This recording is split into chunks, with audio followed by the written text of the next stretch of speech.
Resul senden medet. Senin ele büyüklüğüne şükredirem her zaman. Nezerin üstümüzden eksik olmasın Allah. Gönüller kırılmasın, gözler dolmasın Allah. Abele başlayırım her cümlenin sözünü. Senden öğrenmişem ben sabretmeyi dözümü.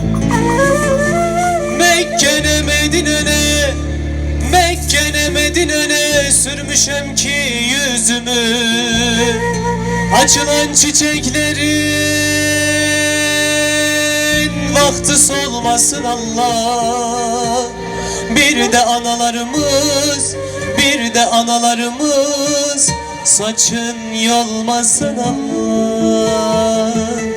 İdrakte yol açmış geceden gündüze Allah. Güldürmesen özgürlüğünü gülmez yüze Allah. Dünya yaşamaklar gibi Tanrım sepelenmiş.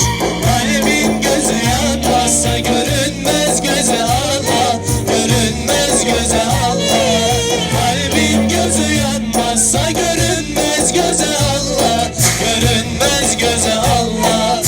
Allah biliriz cisim değil ya nedir Allah.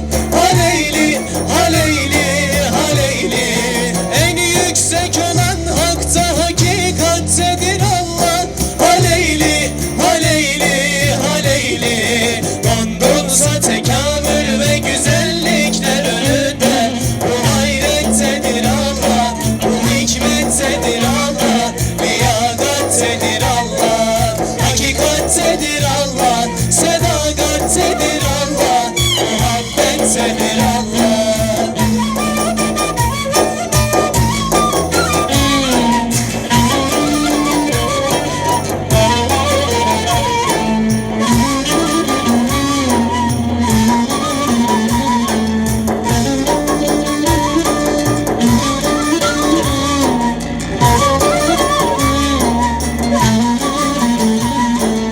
İnsan tepeden tırnağa sen arzu dileksin.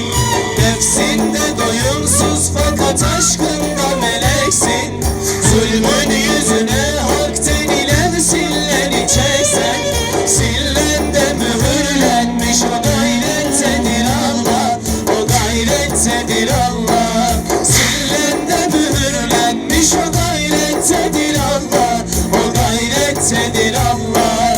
Allah biliriz cisim değil ya nedir Allah. Haleyli, haleyli, haleyli. En yüksek olan hakta hakikattedir Allah.